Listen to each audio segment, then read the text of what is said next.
اہل اللہ کے پاس رہنا، خانقاہوں میں جانا، یہ انتہائی ضروری ہے، انتہائی ضروری ہے۔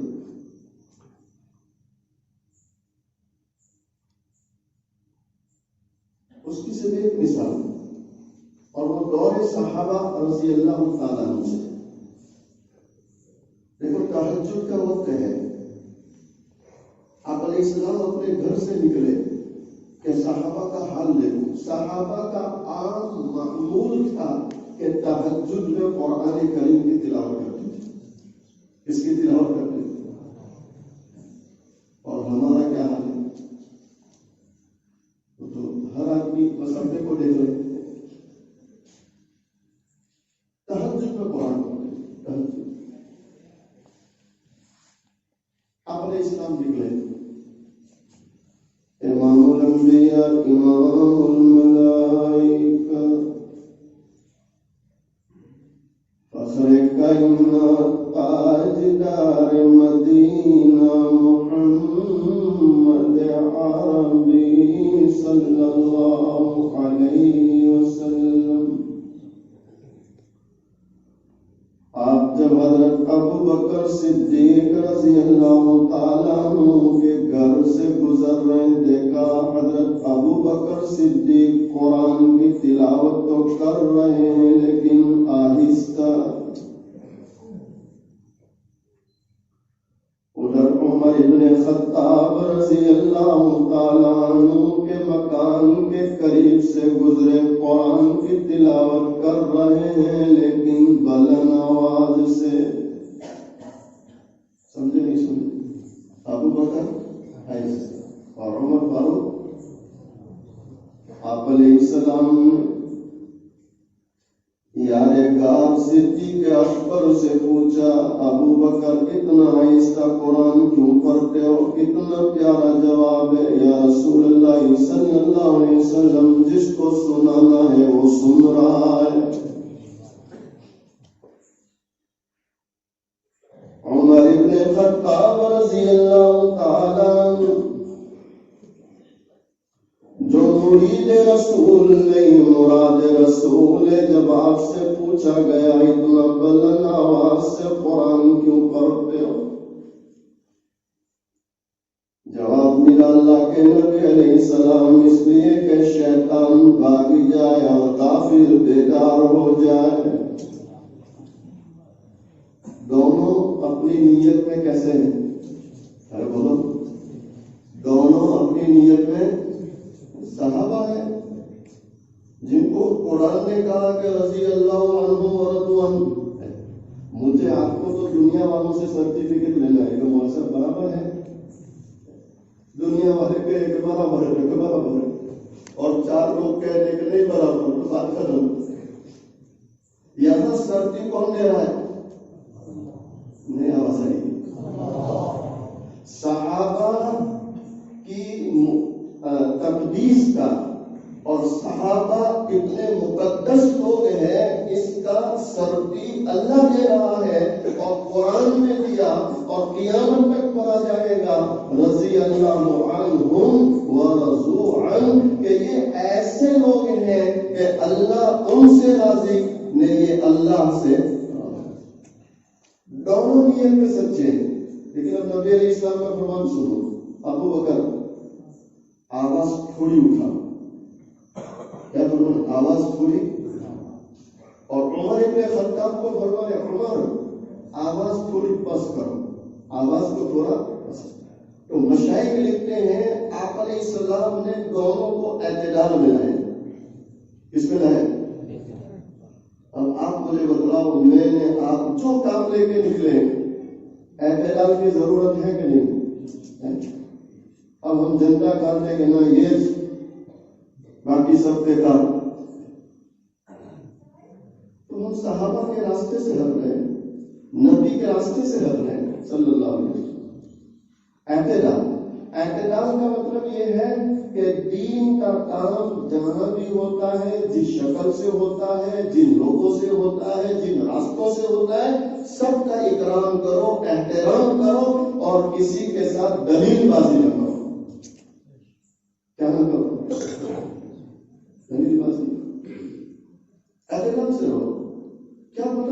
عمل اللہ کے یہاں مقبول ہے. اس پر ایک اور بات اچانک کہہ رہے ہیں. حسن بصری رحمۃ اللہ چشتیہ سلسلے کے سرخیل امام حضرت علی رضی اللہ تعالیٰ عنہ سے خلافت بھی لے گئے. چشتیہ سلسلہ ہے.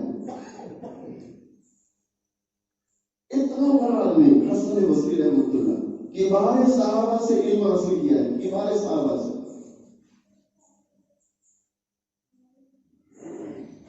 حبیب اجمی رحمۃ اللہ فجر کی نماز پڑھ رہے تھے. تو حبیب اجمی عجم کے تھے تو الفاظ نیتے نکل رہے تھے, ادائیگی نہیں ہو رہی تھی تجوید کی.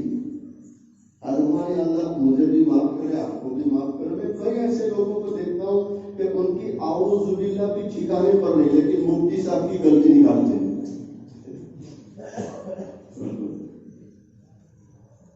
اعوذ باللہ کا ٹھکانا نہیں ہے واللہ. اس لیے حضرت مولانا ابرار الحق ہردوئی نور اللہ مرتدہ ہردوئی میں جو خانقاہ چلاتے تھے تو حضرت کا معمول تھا کہ جو بھی جاوے اس کو پہلے حضرت کے سامنے بیٹھنا ہے, اعوذ باللہ سنانی ہے. تو ظاہر بات ہے اب ایسی خانقاہ میں جائے گا تو پتہ چلے گا کہ خانقاہ کیا چیز ہے.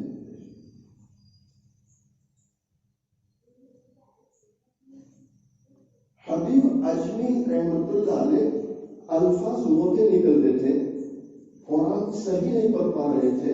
تو حسن بصری آئے, نیت تو کر لیے لیکن جب قرآن سنے تو سوچا اوہ یہ کیا قرآن پڑھتے ہیں, اس سے بہتر میں اپنی الگ پڑھ لوں. تو نیت توڑ لی, چلے گئے. رات کو خواب میں اللہ کی زیارت ہوئی. ان کو حسن بصری اللہ کی کہا, اے اللہ تیرے یہاں کوئی محبوب عمل, اے اللہ تیرے یہاں کوئی محبوب پسندیدہ عمل جس کو میں کروں. تو اللہ فرماتے ہیں حسن میرے یہاں محبوب عمل یہ ہے کہ تو حبیب اجمی کے پیچھے نماز پڑھے. حبیب اجمی کے پیچھے حضرات مخلص تھے. کیسے تھے؟ اور اللہ گویا اکرام سکھا رہا ہے کہ تمہارا ایک زمانہ, تم دونوں میرے لیے محنت کر رہے ہو, میرے لیے قربانیاں دے رہے ہو, میرے لیے راتوں کو آنسو بہا رہے ہو, اور تم ہی آپس میں اختلاف کرو گے تو امت کیا کرو گے؟ امت کیا کرو گے؟ اعتدال کی ضرورت ہے. کس کی ضرورت ہے؟ لڑائی جھگڑے چھوڑنے چاہیے. اختلاف ہر کسی سے ہو سکتا ہے, مجھ سے بھی ہو سکتا ہے, آپ سے بھی ہو سکتا ہے, ہر کسی سے, لیکن اختلاف کو دباؤ, اعتدال پر آؤ, اور سامنے والے کا محض اس بنیاد پر اکرام کرو کہ دین کا کام کرتے ہیں. کس کا کام کرتے ہیں؟ دین کا کام کرتے ہیں. دین کا کام. آپ علیہ السلام نے دونوں کو اعتدال پر لایا. ابو بکر آواز اٹھاؤ, عمر آواز پس کرو. ہمارے حضرت شیخ طریقت حضرت مولانا محمد قمر الزمان الہ آبادی دعوت برکات علیہ فرماتے ہیں کہ آپ علیہ السلام نے ان دونوں کے واسطے امت کو تعلیم دی کہ دیکھو جب تک تم اپنی مرضی سے عمل کرو گے, اپنی طبیعت سے عمل کرو گے, تم ترقی نہیں کر سکتے. تمہیں ترقی کرنا ہے تو محبوب تو عالم صلی اللہ علیہ وسلم کے طریقے پر آنا پڑے. آج پوری دنیا میں انتشار کا سبب یہی بن رہا کہ ہر آدمی اپنی مرضی سے اپنی طبیعت سے چل رہا ہے. میری طبیعت میں یہ آ رہا ہے. مجھے یاد ہے ایک بہت بڑا پروگرام میں سن رہا تھا تو مفتی اعظم مفتی دارالعلوم دیوبند حضرت مفتی سعید صاحب رحمۃ اللہ علیہ رحمۃ واسعہ اس وقت حیات تھے. ایک مولانا صاحب کی زبان سے سب اتنا نکل گیا, بہت بڑے عالم, مائع ناز عالم, لیکن ان کی زبان سے صرف اتنا نکل گیا کہ میرے خیال میں, کیا نکلا؟ میرے خیال میں. حضرت مفتی صاحب جب کرسی پر آئے تو آتے ہی پہلے اس لفظ کی اصطلاح اسلام کی کہ میرے خیال کا کیا مطلب, یعنی شریعت تمہارے خیال کی ہے. سمجھ رہے نہیں سمجھ, شریعت آپ کے خیال کی ہے. حضرت نے آتے ہی فرمایا میرے خیال سے نہیں, مجھے آپ کو چلنا ہے محمد عربی صلی اللہ علیہ وسلم کے بتلائے ہوئے راستوں پر، آپ کی شریعت پر۔ اب شریعت میں اچھا پھر آپ نے فرمایا کہ آپ یہ مت دو کہ میرے خیال میں جائز ہونا چاہیے، آپ لکھ کر دو دارالفتہ میں۔ اب دارالفتہ قرآن حدیث کو سامنے رکھ کر فیصلہ کرے گا کہ تمہارا خیال شریعت کے مطابق ہے کہ نہیں ہے۔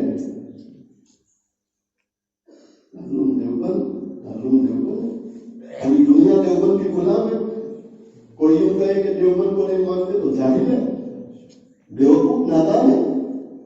جس دارالعلوم دیوبند نے پوری دنیا کو علم سکھایا، قرآن سمجھایا، حدیث سمجھائی، اور جس دارالعلوم دیوبند کا پوری دنیا پر احسان ہے، چاہے کوئی بھی دین کا شعبہ ہو، یہ سب دارالعلوم دیوبند کے پڑھے ہوئے، دارالعلوم دیوبند سے سیکھے ہوئے، اور آپ کیوں کہتے جذبات میں کہ دیوبند کیا چیز ہے؟ ارے نادان، کلمہ پر اپنی اصلاح کی فکر کر، تو ایمان سے جا رہا ہے، ایمان سے جا رہا ہے۔ خیر، میں اس پہ عرض کر رہا تھا کہ اہل اللہ کی صحبت میں جانا انتہائی ضروری ہے تاکہ ہماری اصلاح ہو اور ہم اعتدال پر آئیں۔ اس پر آگے بولو۔ حضرت حاجی امداد اللہ مہاجر مکی رحمۃ اللہ اکبر، یہ بڑے بڑے حضرات وہاں جاتے تھے اصلاح کے لیے۔ اب حاجی صاحب کا حال دیکھو، ایک شخص حاجی صاحب کے پاس گیا، کہا حضرت فلاں پر ہمیں بڑا اعتماد تھا، فلاں پر ہمیں بڑا اعتماد تھا، اور وہ ہم کو وعدہ کیے تھے کہ آپ کا کام بنا دیں گے، لیکن وہ وقت پر وعدے سے مکر گئے، وقت پر وعدے سے مکر گئے، بولتے کہ کچھ دھوکہ دیا، وقت پر دھوکہ دے دیا، وعدہ پورا کیا۔ حاجی امداد اللہ مہاجر مکی رحمۃ اللہ یہ سنتے ہی فرمائے ہٹو یہاں سے، کیا بولو ہٹو یہاں سے، کیا شرک کی باتیں کرتے ہو، کیا فرمائے ہٹو یہاں سے، کیا شرک کی باتیں کرتے ہو، کوئی کسی کا کام نہیں بناتا، کام بنانے والا اللہ، تو امید کس سے رکھیں گے؟ پروردگار عالم احکم الحاکمین رب العالمین، وہی ہم سب کا پیدا کرنے والا، ہم سب کو پالنے والا، ہماری ضرورتوں کا خیال کرنے والا،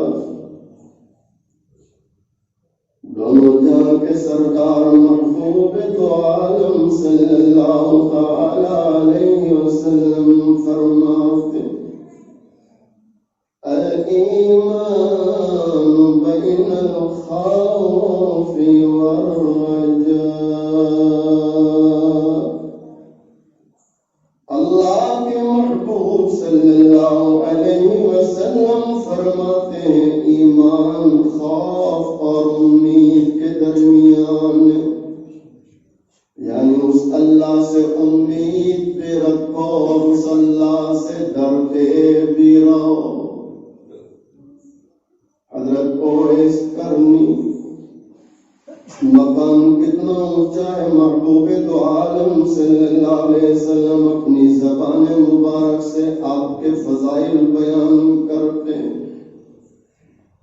حضرت عمر، حضرت علی رضی اللہ تعالی عنہما کو آپ فرماتے ہیں تم دونوں کی اگر اویس سے ملاقات ہو اپنے لیے میری امت کے لیے دعا کرانا۔ ایک بات یہ بھی ثابت کر دی کہ ملاقات ان دونوں کی ہونے والی اور کسی کی نہیں ہوگی، ان دونوں کو فرمایا اگر تمہاری ملاقات اویس سے ہو تو اپنے لیے اور امت کے لیے کیا کرنا۔ آپ علیہ السلام فرماتے اویس جب جنت کے دروازے پر پہنچیں گے فرشتے روکیں گے، روکو۔ حضرت اویس کرنی رحمت اللہ علیہ عرض کریں گے باری تعالیٰ کیوں روکا جا رہا، مجھے جنت میں جانے دیا جائے۔ پروردگار عالم کی طرف سے آپ کو پیغام ملے گا، اے اویس آپ کی شفاعت کی ضرورت ہے، آپ شفاعت کریں، آپ کی شفاعت پر نبی علیہ السلام کی امت کے کئی گنہگاروں کی مغفرت ہونا ہے۔ اور مسلمانوں، جس اویس کی فضیلت کا یہ عالم ہے، جس کا یہ مقام ہے، ذرا اس کا خوف بھی سنو۔ کیا سنو؟ خوف۔ ایک گلی سے گزر رہے، اچانک حداد کی بچی پر نگاہ پڑ گئی۔ حداد یعنی وہ جو لوہے کا کام کرتا، کیا بولتے؟ لوہار کی بچی پر نگاہ پڑ گئی، نگاہ پڑ گئی، بے ہوش ہو کر زمین پر گر پڑے۔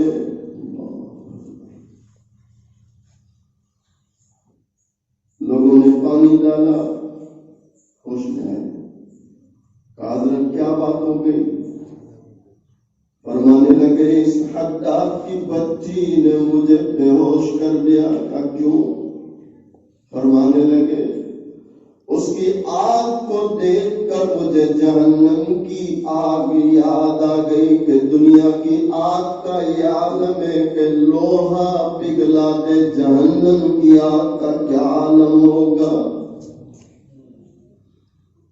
فَأَمَّا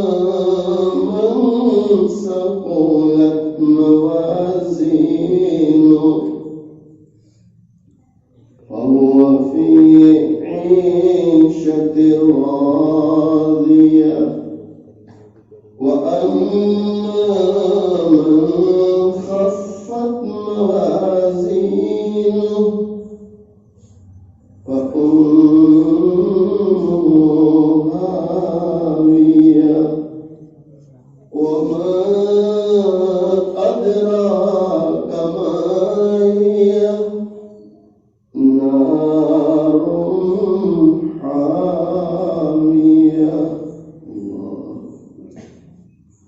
پروردگار عالم قرآن کریم میں فرماتے ہیں اے لوگوں، کل قیامت والے دن ترازو رکھی جائے گی۔ آج بندوں کے اعمال تولے جا رہے، جس کا نیکیوں کا پلہ وزنی فَهُوَ فِي عِيشَةٍ رَاضِيَةٍ، وہ آرام کی جنت میں، آرام کے محلات میں، آرام کے باغات میں جائے گا۔ اور ہمارا رب قرآن میں کہتا ہے وَأَمَّا مَنْ خَفَّتْ مَوَازِينُهُ۔ دعا کرو اللہ حفاظت کرے، اللہ حفاظت کرے، اللہ حفاظت کرے۔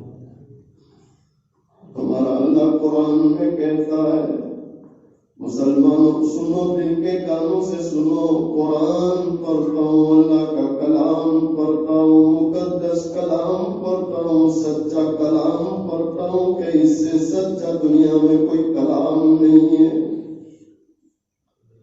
وَأَمَّا مَنْ خَفَّتْ مَوَازِينُهُ فَأُمُّهُ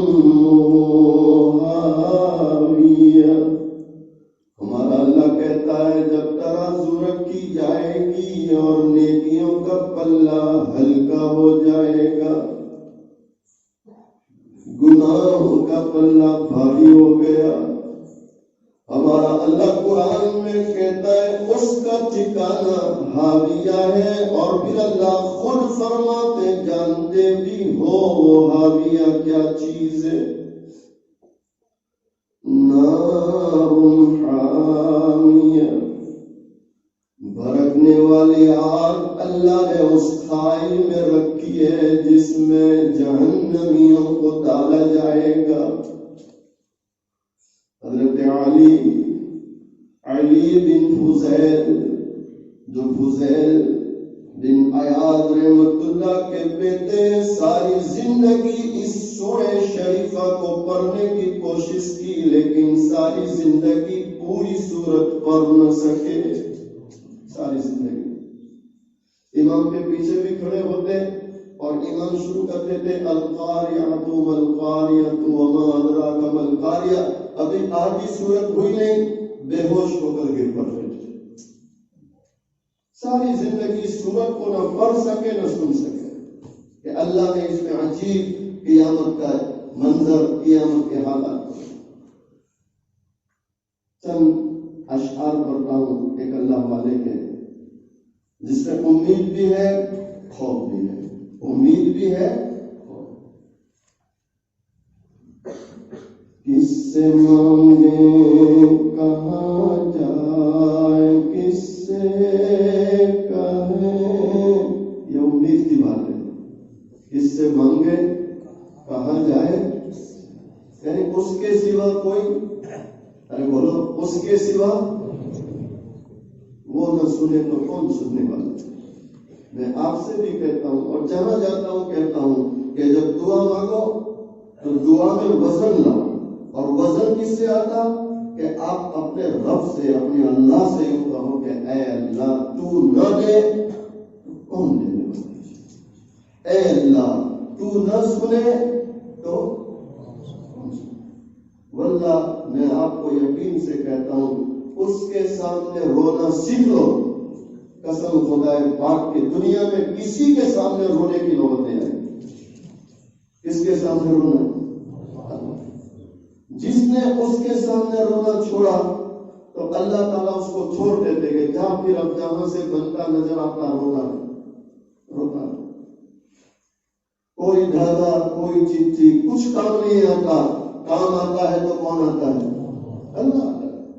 اللہ تؤتی الملک من تشاء وتعز من تشاء وتذل من تشاء بیدک الخیر انک علی کل شیء قدیر۔ انک علی، ارے بولو محبت سے، انک علی کل شیء، یہ یقین کہاں بھی ڈالا دل میں، کہاں بھی ڈالا کہ جب وہ ہر چیز پر قادر اور جب وہ تمام خزانوں کا مالک، تو اب اس کے بغیر میرا کام کوئی بنا سکتا؟ کوئی بنانے والا۔ کس سے مانگے کہاں جائے، کس سے کہے، اور دنیا میں حاجت روا سب کا داتا ہے تو، سب کو دیتا ہے تو، سب کا داتا ہے تو، سب کو دیتا ہے تو، تیرے بندوں کا تیرے سوا کون ہے، تیرے بندوں کا تیرے سوا کون ہے۔ جب تلیں گے عمل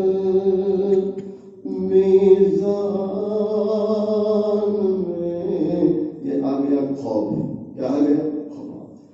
جب تلیں گے عمل میزان میں، تب کھلے گا کہ کھوٹا کرا کون ہے، تب کھلے گا کہ کھوٹا کرا کون ہے۔ اللہ کا قرآن ایک اور جگہ کہتا ہے ان اللہ لا یغفر ان یشرک به ویغفر ما دون ذلک لمن یشاء۔ عجیب و غریب اللہ کا کلام ہے۔ ایمان کی اہمیت اور ایمان کتنی بڑی دولت ہے اس کو اللہ سمجھا رہا ہے کہ ان اللہ لا یغفر ان یشرک به، یعنی جس نے ایمان چھوڑا اور اللہ کے ساتھ کسی کو شریک بنایا، بھاگیدار بنایا، اللہ اسے ہرگز معاف نہیں کرے۔ یعنی مشرک کی معافی بولو نہیں، مشرک کی معافی. اب اللہ کیا کہہ رہے ہیں؟ وَيَغْفِرُ مَا دُونَ ذَلِكَ لِمَن يَشَاءُ. اللہ ایمان کی قیمت بتا رہا ہے کہ جو ایمان والے بندے ہیں چاہے کوئی بھی گناہ کر لیا شرک چھوڑ کر، وہ قادر مطلق ہے، احکم الحاکمین ہے، جس کو چاہے گا معاف کر دے گا، جس کو چاہے گا. اور کیسا معاف کرنے والا اللہ کو. علماء لکھتے ہیں حضرت موسیٰ علیہ السلام کے زمانے میں قحط پڑ گیا، لوگ پریشان ہیں، برسات نہیں ہو رہی. اللہ کا شکر ہے ہمارے یہاں 3-4 دن سے بہت اچھا موسم بن گیا. اللہ کا شکر، جتنا شکر ادا کرو اتنا کرو. دعا کرو جہاں جہاں ضرورت ہے اللہ رحمت والی برسات پہنچائے. لوگ پریشان ہیں، آسمان کی طرف دیکھ رہے ہیں، بادل تو بنتے ہیں لیکن برسات نہیں آتی.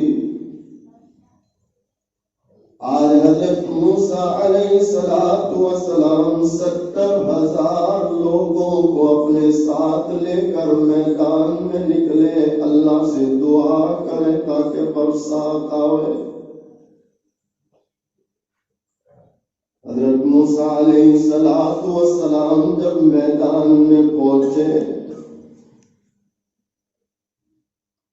70,000 کا مجمع اللہ کے سامنے ہاتھ پھیلائے دعائیں مانگنا شروع کر دیا. اور اب اللہ سے مانگتے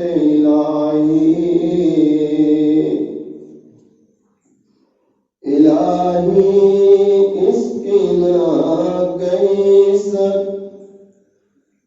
وانشر علینا رحمتک وارحمنا بالاطفال الرضع والبهائم اللقطة والمشائخ الرفقة. حضرت موسیٰ علیہ السلام رب العالمین کے سامنے ہاتھ پھیلا کر دعا مانگنے لگے، اے رب العالمین ہم پر برسات اتار. اور اے اللہ ہم تیری رحمت کے محتاج ہیں، تجھ سے تیری رحمت کا سوال کرتے ہیں. اور تو دیکھ بھی رہا ہے میں اپنے ساتھ دودھ پینے والے بچوں کو لے کر آیا ہوں. اور اے پروردگار عالم آپ کو دیکھ رہے ہیں میں چرنے والے جانوروں کو بھی لایا ہوں اور کمر سے جھکے ہوئے بوڑھوں کو لے کر آیا ہوں. اے اللہ ان کمزوروں پر رحم کرتے ہوئے برسات عطا فرما. ابھی آپ دعا سے فارغ ہوئے، آسمان کی طرف دیکھتے حیران ہو گئے. دعا سے پہلے جو بادل بنے تھے دعا کے بعد وہ بادل بھی چھٹ گئے. اور دعا کون مانگا؟ جلیل القدر پیغمبر موسیٰ کلیم اللہ. موسیٰ اتنا بڑا آدمی دعا مانگ رہا ہے، تو جو بادل بنے تھے وہ بھی. حضرت موسیٰ علیہ السلام حیرانی کے عالم میں رب العالمین سے عرض کرنے لگے، اے اللہ کہیں ایسا تو نہیں کہ تو مجھ سے ناراض ہو چکا ہے. دعا کرو مسلمانوں، اس کی ناراضگی سے اللہ ہماری حفاظت کرے. وہ ہمیں چھوڑ دے تو پھر کون سا کون سا. میں پروردگار عالم کہیں ایسا تو نہیں کہ تو مجھ سے ناراض ہو گیا ہو اور تیرے یہاں میرا رتبہ کم ہو گیا ہو. اے اللہ اگر یہ بات ہے تو پھر آخری نبی جو آخری زمانے میں آنے والے ہیں ان کے صدقے میں برسات عطا فرما. اب یہ دعا مانگی، یہ دعا مانگنا تھا. فوراً جبرائیل امی آئے، آ کر عرض کرنے لگے، اور اللہ کے نبی اور موسیٰ کلیم اللہ، اللہ نہ آپ سے ناراض ہے نہ آپ کا رتبہ کم ہوا ہے. نبی ہوتا ہے، کبھی ناراض ہے، نہ آپ کا رتبہ کم ہوا ہے، بلکہ بات یہ ہے جن کو لے کر آئے ہو ان میں ایک گنہگار ہے جو 40 سال سے گناہوں کے ذریعے اللہ کا مقابلہ کر رہا ہے۔ آپ اعلان کر دو وہ نکل جائے، ابھی برسات آ جائے گی۔ حضرت موسیٰ علیہ السلام اعلان کیے، بھائی جو 40 سال سے گناہوں سے اللہ کا مقابلہ کر رہا، نکل جا، نکل جا۔ تو وہ دھیرے سے کھڑا ہوا، ادھر دیکھا، ادھر دیکھا، ادھر دیکھا کہ کوئی نکلتا۔ جب ہر طرف دیکھا کوئی نہیں نکلتا تو چپکے سے بیٹھ گیا، سمجھ گیا کہ میرے علاوہ۔ اس نے دل ہی دل میں اپنے اللہ سے مانگنا شروع کر دیا، اے پروردگار عالم، 40 سال تک گناہ کرتا رہا، تو نے کبھی مجھے ذلیل نہیں کیا۔ اے رب العالمین، 40 سال سے گناہ کرتا ہوں، تو نے کبھی ذلیل نہیں کیا، آج معافی مانگتا ہوں، معاف کر دے۔ اگر تو نے معاف نہ کیا اور مجمع کے درمیان نکلنا ہوا، میں بنو اسرائیل کے درمیان ذلیل ہو جاؤں گا۔ اور مسلمانوں سنو، دل کے کانوں سے سنو، جو دل ہی دل میں بھی اس سے بات کرے وہ اس کی بھی سنتا ہے۔ اللہ علیم بذات الصدور، دلوں میں کیا خیال اٹھ رہے اس کو بھی وہ جانتا ہے، سنتا ہے، سمجھتا ہے۔ اس گنہگار کا ابھی دل ہی دل میں دعا مانگنا تھا، فوراً بادل بننا شروع ہو گئے، برسات آ گئی، برسات آ گئی۔ حضرت موسیٰ علیہ السلام حیران، رفا کوئی نکلا بھی نہیں، برسات آ گئی، کیا بات ہو گئی؟ پروردگار عالم فرماتے ہیں، موسیٰ جس کی وجہ سے روکا تھا اسی کی وجہ سے بھیج دیا۔ اے پروردگار عالم، اتنا نیک انسان کہ جس کی برکت سے برسات آ رہی، میری ملاقات کرا دے، میری ملاقات۔ رب العالمین فرماتے ہیں، اور مسلمانوں سنو، دل کے کانوں سے سنو، وہ جہاں نیکوں سے محبت کرتا ہے، گنہگاروں کو بھی چھوڑتا نہیں ہے۔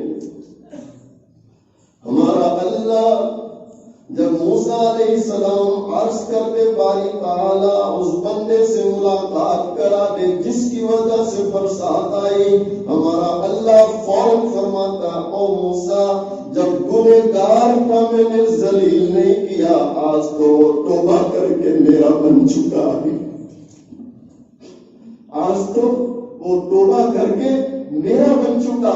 جب میرا بن چکا پھر اسے ذلیل کرنے کا کیا مطلب ہے؟ ملاقات وہ میرا ہے، میرا ہے۔ اب اگر میں ملاقات کراؤں گا تو سمجھ جائے گا کہ یہ 40 سال سے گناہ کرتا تھا۔ میرے بھائی سوچو ذرا، اللہ کتنا مہربان۔ تو ایسے اللہ کے سامنے توبہ کرنی چاہیے، نہیں کرنی، استغفار کرنا چاہیے، نہیں کرنا چاہیے، کریں گے انشاءاللہ۔ اللہ تعالیٰ مجھے آپ کو ان کہیں سنی باتوں پر عمل کرنے کی توفیق عطا